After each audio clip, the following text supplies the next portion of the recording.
하나님께서 직접 땅의 흙으로 만드신 사람을 거기에 두셨습니다. 오늘 우리가 주목해서 살펴볼 히브리어 단어는 두신이라로 번역되어진 슘입니다. 두셨다라고 번역되어진 히브리어 동사 슘을 오늘 함께 살펴보겠습니다. 히브리어 동사 슘은 조화로운 배열과 배치를 뜻하는 단어입니다. 하나님의 뜻에 따라 정한 자리에 있게 하셨다라는 뜻을 가진 단어입니다. 책임을 맡겼다라는 뜻으로도 쓰이는 단어가 슘입니다. 슘은 하나님이 주신 소명의 자리에 두셨다로 우리가 이해할 수 있습니다. 하나님은 우연하게 세상과 사람을 창조하신 것이 아니라 하나님의 계획에 따라 사람과 세상을 창조하셨습니다. 창조하신 모든 것들을 조화롭게 배열하셨고 배치하셔서 질서 있게 하셨습니다.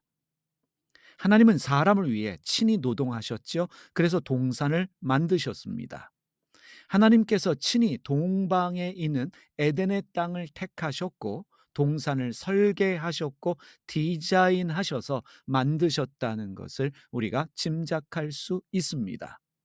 하나님은 친히 만드신 모든 식물과 동물들을 있어야 할 곳에 있게 하셨고 거기에 있는 모든 것들이 자기의 역할을 하게 하셨습니다. 한마디로 하나님은 모든 것들을 조화롭게 배열하시고 배치하셨습니다. 있어야 할 곳에 있게 하시고 해야 할 일을 그곳에서 하게 하신 것입니다. 하나님이 사람을 손수 노동하여 만드신 동산에 두셨습니다. 사람을 거기에 있게 하신 것은 하나님의 뜻이었습니다. 그것은 하나님이 사람에게 할 일을 주셨다는 뜻이기도 합니다. 거기에 두셨다라고 하는 것은 거기에서 할 일도 주셨다는 뜻입니다.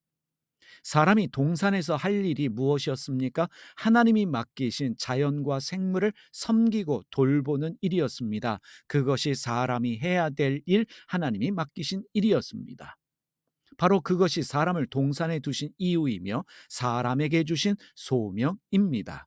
소명이 무엇입니까? 소명은 하나님이 있게 하신 자리에서 하나님이 맡기신 일을 하는 그것이 소명입니다. 그것이 히브리어 동사 shum이 가진 의미입니다.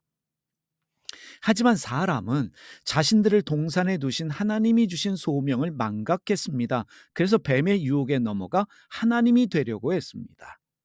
자신들이 할 일 하지 않고 딴짓을 했습니다.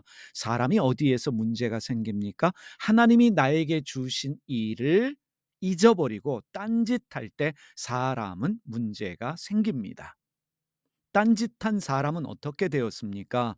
하나님이 되려고 했던 사람은 결국 동산 밖으로 옮기게 되었습니다. 하나님께서 그들을 동산 밖으로 옮기셨고 그래서 땅을 갈게 하셨습니다. 사람이 동산 밖으로 나와서 땅을 갈며 살게 되었기 때문에 하나님의 관심 밖에 있는 것은 아닙니다. 사람이 땅을 갈며 살아야 하는 그 땅도 하나님이 사람에게 주신 땅입니다. 하나님이 인도하신 땅이며 사람으로 하여금 살아가게 하신 땅입니다. 그러하기 때문에 거기에도 하나님의 소명이 있습니다. 하나님이 나에게 주신 일이 있습니다. 우리는 하나님의 계획과 섭리를 믿습니다. 지금 내가 여기에 있는 것은 하나님이 하신 일입니다. 하나님이 나를 여기에 두신 것입니다. 우리는 하나님의 계획을, 하나님이 일하시는 그 신비를 다 깨닫지 못합니다. 알 수가 없습니다. 그러나 분명한 것은 하나님은 실수가 없으십니다. 하나님은 모든 일에 합력하여 선을 이루십니다. 나를 여기에 있게 하신 분이 하나님이시라면, 지금 내가 여기에 있는 것이 하나님의 섭리라면 분명히 여기에서도 내가 할 일이 있습니다. 그 할 일이 무엇인지 알고 그 일에 최선을 다해야 하는 것입니다. 요셉이 구덩이에 던져졌습니다. 보디발 집의 노예가 되었습니다. 감옥에 갇힌 죄수가 되었습니다. 사람들의 선택이 아닙니다. 요셉의 선택도 아닙니다. 하나님이 거기에 두셨습니다. 요셉을 구덩이에 두셨고 보디발의 집에 두셨고 지하 감옥에 두셨습니다. 요셉은 거기에 있게 하시는 하나님의 뜻을 다 깨달아 알 수는 없었지만 자기에게 주어진 일에 최선을 다했습니다. 그럴 때 하나님이 쓰시는 사람이 되는 것입니다. 내가 있는 그곳이 하나님이 나에게 주신 소명의 자리인 줄 알고 나에게 주신 일에 최선을 다할 때 하나님이 쓰시는 사람이 될 수 있다는 것을 우리가 기억해야 합니다. 알브레이트 뒤러라고 하는 독일의 유명한 화가가 있습니다. 그가 그린 작품 중에 기도하는 손이라는 작품이 있는데 아주 유명한 그림입니다. 이 작품에는 알려진 일화가 있습니다. 이 뒤러에게 친구가 있었습니다. 프란츠 나인스타인이라는 친구인데 두 사람 다 그림 학교를 가서 그림 공부를 하길 원했는데 문제는 두 사람 다 가난했습니다.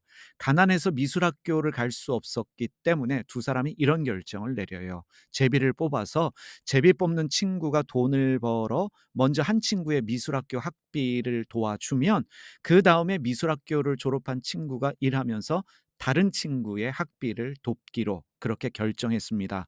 그래서 제비를 뽑았는데 프란츠라는 친구가 먼저 제비를 뽑게 되었고 그래서 돈을 벌어서 뒤러의 미술학교 학비를 보내주게 되었습니다. 뒤러는 유명한 화가 밑에서 공부하게 되었고 또 프란츠는 친구의 학비를 마련하기 위해서 몫으로 열심히 일했습니다. 그 결과 뒤러는 학교를 졸업해서 유명한 화가가 되었고 돈도 많이 벌게 되었습니다. 그래서 이제 역할을 바꾸어서 자기의 친구를 미술학교에 보내기 위해서 고향으로 돌아왔습니다. 프란츠를 찾으러 갔는데 뒤러는 창을 통해서 자기의 친구 프란츠가 무릎을 꿇고 두 손 모아 기도하는 모습을 보게 되었습니다. 친구는 자기의 친구 뒤러를 위해서 간절히 기도하고 있었습니다. 주님, 저의 손은 이미 일하다 굳어서 그림을 그리는데 못 쓰게 되었습니다. 내가 할 몫을 뒤러가 할 수 있도록 도와주세요. 주님의 영광을 위해 참 아름다운 그림을 그릴 수 있도록 도와주세요. 기도하고 있었던 것입니다. 친구를 위해서 오랫동안 희생하며 육체 노동을 했던 프란츠는 손이 굳어져서 더 이상 그림을 그릴 수가 없었던 것입니다. 프란츠는 마음이 아팠지만 어쩔 수 없이 화가가 되겠다라는 꿈을 포기했어야 됐습니다. 미술학교 가는 것을 포기해야만 했습니다. 그럼에도 불구하고 그는 자기의 친구를 위해서 기도했습니다. 제비를 뽑은 것도 하나님의 뜻으로 여겼고 친구를 위해 노동하는 것도 주님의 뜻으로 여겼고 이제 더 이상 그림을 그릴 수 없는 상태가 된 것에 대해서도 원망하지 않고 계속 친구를 위해 기도했습니다. 자기를 위해 기도하는 친구를 본 뒤러는 감동을 받았습니다. 그래서 자신을 위해 기도하는 친구의 손을 그렸습니다. 그 작품이 바로 기도하는 손입니다. 그러면서 뒤러는 이런 말을 남겼습니다. 기도하는 손이 가장 깨끗한 손이며 가장 위대한 손이다.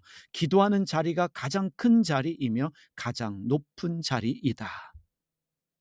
우리는 하나님이 나를 여기에 두셨다. 이것을 믿어야 합니다. 지금 어디에 있던 어디서 무엇을 하던 여기가 하나님의 은혜의 자리요 부르신 자리요 하나님이 원하시는 소명의 자리라는 것을 깨달아야 합니다. 내가 여기 있는 것이 하나님의 섭리다라고 믿는 사람들은 자신에게 주어진 일이 소명이라고 믿으면서 최선을 다합니다. 그리고 그 자리에서 기도하는 사람들인 것입니다. 하나님의 뜻을 믿고 어디에 있던 최선을 다하며 기도하는 그 사람을 하나님이 쓰십니다. 기도하겠습니다. 살아계신 하나님 아버지, 어디에서 무엇을 하던 그 자리가 하나님이 나로 하여금 있게 하신 자리라는 것을 알게 하여 주시옵소서. 하나님이 나를 거기에 두셨다, 하셨다라는 것을 믿으며 원망하지 않고 불평하지 않고 최선을 다하는 자들 되게 하여 주시고 그러므로 말미암아 하나님이 쓰실 수 있는 그릇으로 준비되게 하여 주시옵소서. 오늘도 있는 자리에서 최선을 다하는 저희 모두 되게 하여 주시옵소서. 기를 우리 주님 예수님의 이름으로 기도드립니다. 아멘. 하늘에 계신 우리 아버지, 아버지의 이름을 거룩하게 하시며 아버지의 나라가 오게 하시며 아버지의 뜻이 하늘에서와 같이 땅에서도 이루어지게 하소서. 오늘 우리에게 일용할 양식을 주시고 우리가 우리에게 잘못한 사람을 용서하여 준 것 같이 우리 죄를 용서하여 주시고 우리를 시험에 빠지지 않게 하시고 악에서 구하소서. 나라와 권능과 영광이 영원히 아버지의 것입니다. 아멘.